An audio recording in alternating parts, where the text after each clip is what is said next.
அடுத்ததாக நமது புலிப்பாணி பரசுராம் ஐயா சேனலில் முதல் நாள் வைத்தியத்தில் 2ஆம் பாகம் 2வது வைத்தியமானது நடைபெற்று கொண்டிருக்கிறது. ஐயா, இப்போ அடுத்தபடியாக நம்ம இந்த முதல் நாள் வைத்தியத்தில் 2வது பாகம் என்னென்னங்க ஐயா செய்கிறோம்? இப்போ இந்த L4 L5 சம்மந்தப்பட்ட இந்த மருத்துவத்தை இப்போ வந்து நல்லா தெளிவாக பாருங்கள். என்னுடைய புலிப்பாணி சேனலை பின்தொடரும் அனைவரும் கவனமாக பாருங்கள். என்னுடைய வீடியோவை சப்ஸ்கிரைப் பண்ணுங்கள், லைக் பண்ணுங்கள். இப்போது உங்களுக்கு எளிமையான ஒரு முறையில் நான் உங்களுக்கு இப்போது இந்த L4 L5 சரி செய்யக்கூடிய ஒரு காட்சியை நீங்கள் நேரடியாக பார்த்து கொண்டிருக்கிறீர்கள். இது ஒரு அற்புதமான உங்களுக்கு ஒரு பதிவு. நீங்கள் இதை கவனமாக பார்த்தீங்கன்னா 5 லட்சம் 10 லட்சம்னு சொல்லிட்டு கொண்டு போய் ஆஸ்பத்திரியில் கொடுக்க வேண்டிய அவசியம் இல்லை. பல லட்சங்களை கொண்டு கொடுக்க வேண்டிய அவசியமே இல்லை. எளிய முறையில் நீங்கள் இதை பார்த்து நான் என்னென்ன பண்ணுறேன், எந்தெந்த நரம்புகளை நான் வந்து டச் பண்ணுறேன், என்னென்ன செய்கிறேன் அப்படிங்க பார்த்தாலே போதும். இந்த தம்பிக்கு ஏகப்பட்ட பிரச்சனை. கிட்டத்தட்ட 8 மாதம் 10 மாதம் காலமாக 10 இடத்தை சென்று 11வது இடமாக தான் நம்ம இடத்துக்கு வந்திருக்கிறார். அதாவது நம்ம புலிப்பாணி பரசுராமி இப்போ வைத்தியசாலைக்கு வந்திருக்கிறார். இவருக்கு இப்பொழுது சிறப்பான மருத்துவம் இப்போ நடைபெற்று கொண்டிருக்கிறது. சீக்கிரமாக அவர் ஒரு 10 நாள் 10 to 15 நாள் சிகிச்சை, அதுக்கப்புறம் இவர் நல்லா நடந்து தன்னிச்சையாக நடந்து போவார். அந்த அளவுக்கு சிகிச்சை இவருக்கு உண்டு. இந்த வீடியோவை நீங்கள் கடைசி வரைக்கும் ஸ்டிக் பண்ணாத பாருங்கள். நான் என்ன பண்ணுறேன் ஏது பண்ணுறேன் சும்மா அப்படி பார்த்துட்டு வச்சுருந்தாக்கா உங்களுக்கு நான் செய்கிறது உங்களுக்கு புரியாது. நல்லா உங்களுக்கு எல்லாம் தெளிவாக புரியணும்னு சொன்னாக்கா என் வீடியோவை சப்ஸ்கிரைப் பண்ணி லைக் பண்ணிவிட்டு, ஒவ்வொரு வீடியோ நான் போட்ட உடனே அடுத்த செகண்ட் உங்களுக்கு வந்துடும். நீங்கள் பார்த்து எல்லாம் தெரிஞ்சுக்கலாம். இது நல்ல ஒரு பதிவு. இது பாவம் இந்த தம்பி வந்து அந்த குடும்பத்தில் ஒரு விழுது மாதிரி இந்த குழந்தை இருந்து அந்த குடும்பமே வந்து தத்தளிச்சுக்கிட்டு இருந்த சொத்து பத்துகள்லாம் விற்று செலவு பண்ணிட்டு கடைசி தனமாக அங்கே வந்திருக்கிறாங்க. இந்த கடனை உடனே வாங்கிட்டு இந்த இறைவன் வெகு விரையில் சரியாக்கி கொடுக்கணும். என் பங்கு ஒரு 90 பங்குனாலும் இறைவனுடைய பங்கு ஒரு 10 பங்கு உண்டு. என்ன அவர் கொடுத்த கலையில் நான் செஞ்சிட்டு இருக்கிறேன். என் ஆசானு கொடுத்த கலையில் செய்துட்டு இருக்கிறேன்.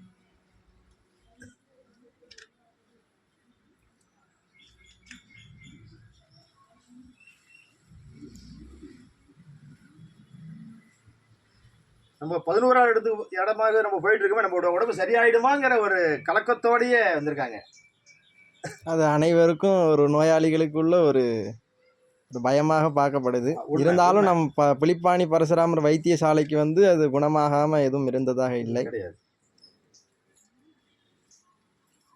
எத்தனையோ வயதான வயோதிகர்களும் இந்த முறை சிகிச்சையினால் வரும கலையினால் பயன்பெற்று இருக்கின்றனர்.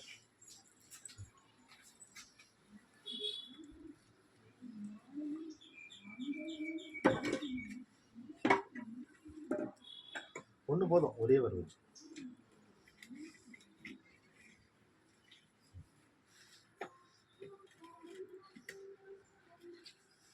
ஐயா, இந்த மாதிரியான நோய்கள் வராமல் இருக்கணும்னா என்னென்ன மாதிரியான தடுப்புகள்லாம் நம்ம மேற்கொள்ளணும்? அதாவது இந்த வருமுன் காப்பது நல்லது அப்படின்னு சொல்கிறாங்க இல்லையா? இது வந்து விபத்து. இதுக்கு வந்து அவங்க அஜாக்கிரதை இல்லாமல் கவனமாக இருக்கணும். இது வந்து இந்த தம்பிக்கு இவருக்கு வந்தது விபத்து. சரிங்க. விபத்தினால் ஏற்பட்டது. ஐயா, இந்த மாதிரி விபத்துக்கள் தற்காலிகமாக ஏற்படும் பொழுது நாம் அடுத்தபடியாக மேற்கொள்ள வேண்டிய சிகிச்சைகள் என்னென்னங்க ஐயா? நல்ல முக்கியமான நல்ல ஒரு வர்மாக்களை போய் பார்க்கணும். வர்ம ஆசானை போய் பார்க்கணும். அவன் பார்த்து இது என்ன பிரச்சனை தெரிஞ்சுக்கணும். உடனே போகிறது ஒரு ஃபர்ஸ்ட் எய்டாக பண்ணிக்கலாம். ஒரு இன்ஜெக்ஷனோ மற்றதோ ஏதோ பண்ணிக்கலாம். அவங்களுக்கு வந்து பல லட்சத்தை கொடுத்து ஒரு டாக்டராக வரணும்னு சொன்னால் பல லட்சங்களை கொடுக்கணும். இப்போ என்ன கேட்டால் இப்போ நீட்டு போட்டுட்டான். இப்போ பாரு தம்பி சொல்லுது பாரு, அழுது பாரு. 3 லட்சம் ரூபா இந்த 8 மாதத்தில் என்னுடைய தகுதிக்கு 3 லட்சம் ரூபாய் எனக்கு செலவு பண்ணிட்டேன்னு ரொம்ப தம்பி ரொம்ப சொல்றார். ரொம்ப ஒரு கஷ்டமான ஒரு சூழல்.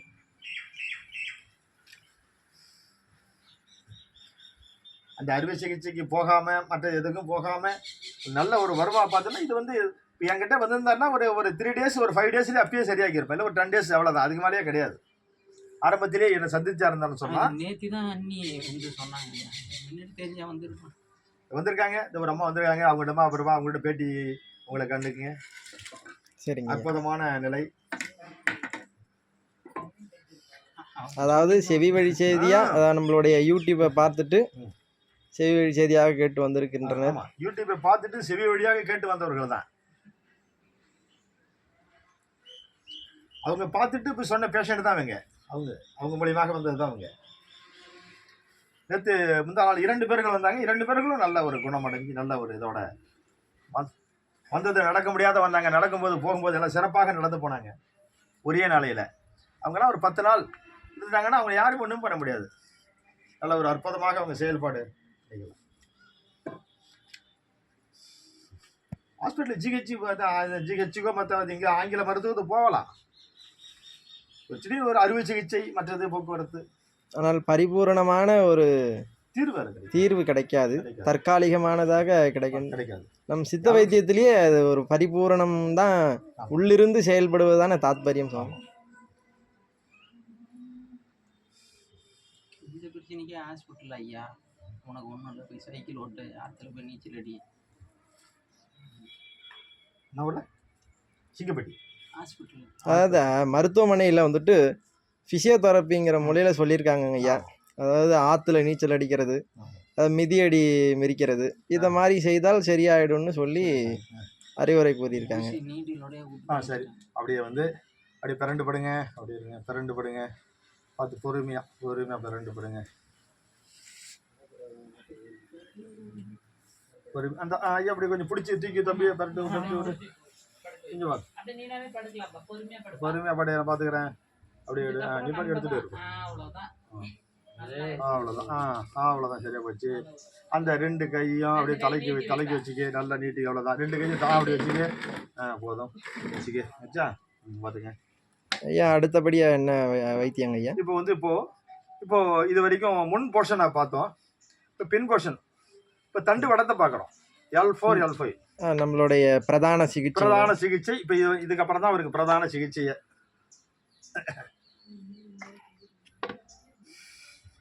கட் பண்ணி போறியா? இல்லைங்க ஐயா, போயிட்டு இருக்குங்க ஐயா. இப்போ தண்டு வடம், இது L4 L5. இதில் தான் தம்பிக்கு இந்த 2 இடத்துல தான் பிரச்சனையே. இந்த இடத்துல பிடிச்சது, இந்த இடத்துல வந்து அவருக்கு பிடிச்சி இழுக்கிற மாதிரி இருக்கும், எதுவுமே செய்ய முடியாது. இதில் வந்து அந்த உள்ளார இந்த நரம்பு இதில் இருக்கிற அந்த இந்த நரம்பில் போய் கம்ப்ளீட்டாக இப்படி போய் பிடிச்சிக்கிச்சு. இந்த நரம்பை இது இருக்கிறது வெளில எடுத்துடணும், அவ்வளோதான். இதுதான் இதோட வேலையை. இந்த லாக் எடுக்கணும். எடுத்துட்டோம்னு சொன்னாக்கா ரத்த சர்க்குலேஷன் போயிடும். அப்போ வந்து இங்கே இதை அழுத்தும் பொழுது அவங்களுடைய அந்த ரத்தங்கள் சரியாக போகிறதில்ல. முறையாக போகும்போது அந்த வலி, அப்போ தான் ரத்தம் அந்த பீச்சிட்டு போகும்போது வலி ஏற்படும். அந்த வலியை குணமாக்கணும். அதுதான் அங்கே போய்ட்டு எம்ஆர்ஐ ஸ்கேன் பண்ணிவிட்டு, ஐயா உடனே நீங்கள் ஆப்ரேஷன் பண்ணிக்கணும். அதாவது உங்களுக்கு இருக்கா, இது இருக்கா உங்களுக்கு, ஆதார் மூலியமாக பண்ணிக்கலாமா, என்ன செஞ்சுக்கலாம் அப்படின்னு தான் கேட்பாங்க. அவர்கள் பணம் லட்சக்கணக்கில் பணத்தை கொடுத்து படிச்சுட்டு வந்திருக்கிறாங்க. அந்த பணத்தை இந்த வகையில் தான் பணத்தை சம்பாதிக்கணும். நிறைய இருக்காங்க, நிறைய சில ஆத்மாக்கள், சில புண்ணியவான்கள்லாம் இருக்கிறாங்க.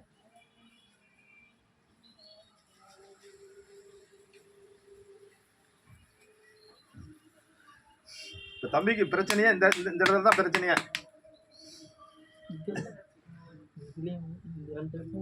நான் பார்த்துக்கிறேன், ஒன்றும் இல்லை பண்ணி ஒன்றும் இல்லை.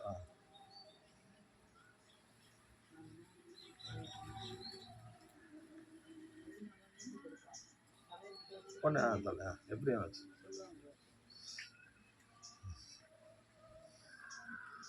ஐயா, இந்த சிகிச்சை வந்து நீங்கள் ஒவ்வொருத்தருக்கும் ஒவ்வொரு மாதிரி வேறுபடுது. அது அவர்களுடைய தன்மையை பொறுத்தா, நோயை பொறுத்தா? அவனுடைய நோய்களும் அது தன்மையை பொறுத்தும் இப்படிதான் பண்ணணும். யாராருக்கு எந்தெந்த இடத்துல அழுத்தங்கள் இருக்குது. நம்ம இதுக்கு முன்னாடி பதிவிட்ட ஒரு பதிவில் ஒரு ஐயாவுக்கு ஒத்தடம் கொடுத்துருந்தீங்க. ஆமாம், தம்பிக்கும் ஒத்தடம் உண்டு. இந்த தம்பிக்கும் ஒத்தடம் உண்டு. சிகிச்சை முடிஞ்சு கடைசியாக அதில் ஏதேனும் மூலிகைகள் உண்டாங்க ஐயா? மூலிகை ஒத்தடம் தான். அதுவும் தண்ணிகள் மூலிகை போட்டு அங்கே காஞ்சிட்டு இருக்குது.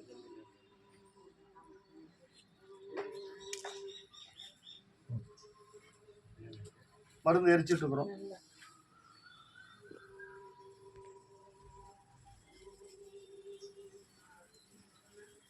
குறு மருந்துகள் ரெடி ஆகிட்டு இருக்குது.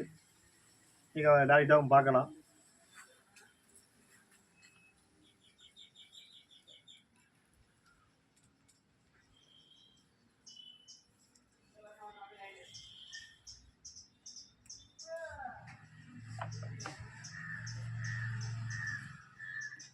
ஐயா மக்களுக்கு இதனால் ஏதாவது விழிப்புணர்வு சொல்ல வரீங்களாங்க ஐயா? மக்களுக்கு எல்லாரும் விழிப்புணர்வாக இருந்தால் சரி. பார்த்து ஒரு அஜாக்கிரதை, ஒரு அசால்ட்டாக எதுவுமே இருக்கக்கூடாது. ஒரு வேலையை செய்ய போகிறோம்னு சொன்னால் ஒரு நுண் அறிவோட. இப்போ ஒரு மரம் இருக்குது, இப்போ நுனியில் உட்காந்து அடியில் மரத்தை வெட்டினா நம்ம கீழே தான் விட முடியும். அது தள்ளி வந்து இந்த அட்டை கீழே நின்றுட்டு தரையில் அடியோட வெட்டினா மரம் சாயும். மரத்துக்கு கீழே எழுந்துட்டு மேலே வெட்டணும். நீ நுனியில் உட்காந்துட்டு அடியை வெட்டினா என்ன பண்ண முடியும்?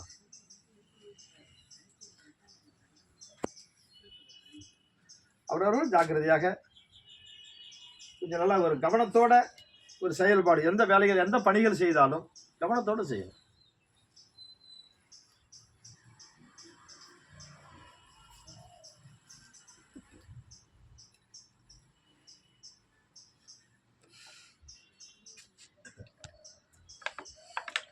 தம்பி இன்னும் ஒரு அரை மணி நேரத்திலேயே தம்பி எப்படி இருக்குன்னு சொல்லுவார்.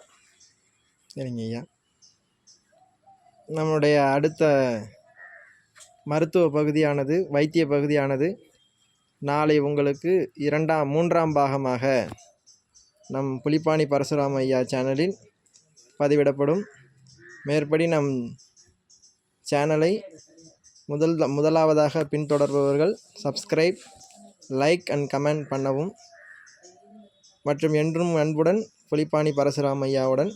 ஐயா உங்களுடைய இறுதி பதிவு சொல்லுங்கள். என் வீடியோவை கவனமாக பாருங்கள். என் வீடியோவை சப்ஸ்கிரைப் பண்ணுங்கள், லைக் பண்ணுங்கள், கமெண்ட் பண்ணுங்கள். அப்போ தான் உங்களுக்கு நான் என்ன பண்ணுறேன், என்ன செய்கிறேன், எதுவும் நீங்கள் கமெண்டில் கேளுங்க, அதுக்கு நான் பதில் சொல்கிறேன். ஐயா நாளையோடைய வைத்திய பகுதிங்க ஐயா. நாளை வைத்திய பகுதியை பார்க்கலான்னு நம்ம நேயர்கள்ட்ட ஒரு பதிவை சொல்லிடுறோம். சரி, நாளைக்கும் இதே மாதிரி உள்ள ஒரு பதிவு நாளைக்கும் உண்டு. நாளை காலையில் இருக்கும். நன்றி.